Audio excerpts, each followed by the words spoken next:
লক্ষ্মীপুরের রায়পুরে তারুণ্যের উৎসব ২০২৫ উদযাপন উপলক্ষে সোশ্যাল ডেভেলপমেন্ট ফাউন্ডেশনের উদ্যোগে যুব র্যালি ও আলোচনা সভার আয়োজন করা হয়। এতে প্রধান অতিথি হিসেবে ছিলেন ফয়জুন্নেসা পাওলা, যুব উন্নয়ন কর্মকর্তা। রায়পুরের প্রতিনিধি হিসেবে ছিলেন জাকির হোসেন পাঠান, সহকারী যুব উন্নয়ন কর্মকর্তা। অনুষ্ঠানটির সভাপতিত্ব করেন মোহাম্মদ আহসানুল আলম খন্দকার, জেলা ব্যবস্থাপক এসডিএফ লক্ষ্মীপুর।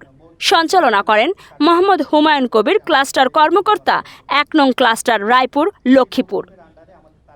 প্রকল্পের সার্বিক চিত্র উপস্থাপনা করেন, বিশেষ করে যুব উদ্যোগ বিষয় নিয়ে আলোচনা করেন মোহাম্মদ জাহাঙ্গীর আলম, জেলা যুব ও কর্মসংস্থান কর্মকর্তা। এছাড়াও অনুষ্ঠানটিতে আরও উপস্থিত ছিলেন এলাকার স্থানীয় নারী, পুরুষ, সাংবাদিক সহ বিভিন্ন শ্রেণী পেশার লোকজন।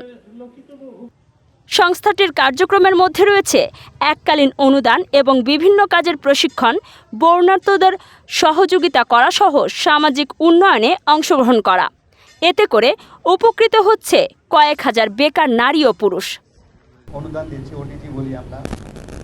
প্রথমে আমরা প্রত্যেকটা গ্রামে প্রায় 40 জন বা 50 জন মতো করে সিলেকশন করে এককালীন 9,000 করে টাকা দিয়েছি অতি দরিদ্র মানুষদের জন্য। এরপরে আমরা যে বন্যার্থদের সহায়তা দিয়েছি, প্রত্যেক গ্রামে আমাদের লক্ষ্মীপুর থানা গড়ে 170 জন ধরে আমরা 13,500 করে টাকা আমরা তাদেরকে অনুদান দিয়েছি।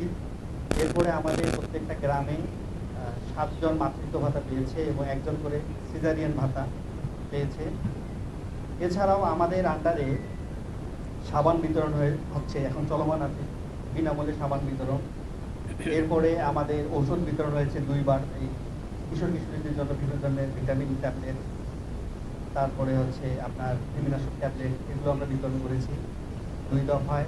এছাড়া আমরা সবজি বীজ বিতরণ করেছি 2 দফায়। আমাদের সদস্যদের একটা হচ্ছে যে তারা সঞ্চয় করে মাসে পাক্ষিক ভিত্তিতে 50 টাকা করে 100 টাকা প্রতি মাস সঞ্চয় করে আমাদের গ্রাম সমিতির আন্ডারে। প্রথম 2 বছর তাদেরকে সঞ্চয় 100 টাকার বিপরীতে 100 টাকা করে অনুদানও দেওয়া হয়েছে আবার।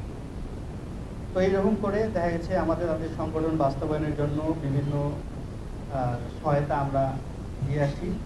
এই পাশাপাশি আমাদের যুবদেরকে নিয়ে একটা বিশাল কার্যক্রম পরিচালিত হচ্ছে।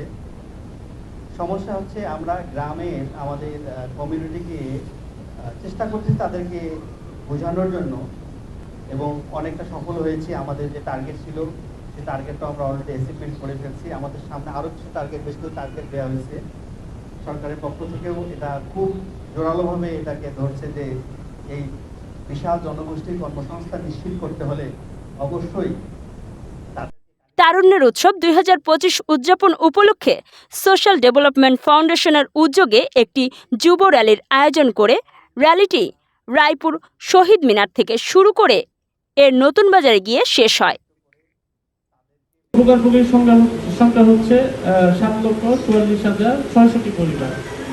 জেলা আওতাধীন জেলা হচ্ছে 20টি, উপজেলা 68টি, ক্লাস্টার অফিস 128টি এবং গ্রাম হচ্ছে 3,200টি। এখানে একটু বলে রাখি, আমাদের প্রতিটি ক্লাস্টার অফিসের আন্ডারে 25টা করে গ্রাম। তো সেই হিসেবে যদি তারা 128টা করতে তাহলে সেটা 3,200টি। আওতাধীন জেলাসমূহ হচ্ছে ময়মনসিংহ, শেরপুর, কিশোরগঞ্জ, নেত্রকোনা, বরিশাল, পটুয়াখালী, পিরোজপুর, রংপুর, দিনাজপুর, নীলফামারী, কুড়িগ্রাম, লালমনিরহাট, নওগাঁ, চাঁপাইনবাবগঞ্জ, খুলনা, ঝিনাইদহ, মাগুরা, লক্ষ্মীপুর, চাঁদপুর ও চট্টগ্রাম। আচ্ছা, এখন আসে আমরা লক্ষ্মীপুর জেলায়। আব্দুল্লাহ আল মামুনের তথ্য চিত্রে কাজী সাইমা, চ্যানেল 21, লক্ষ্মীপুর, রায়পুর।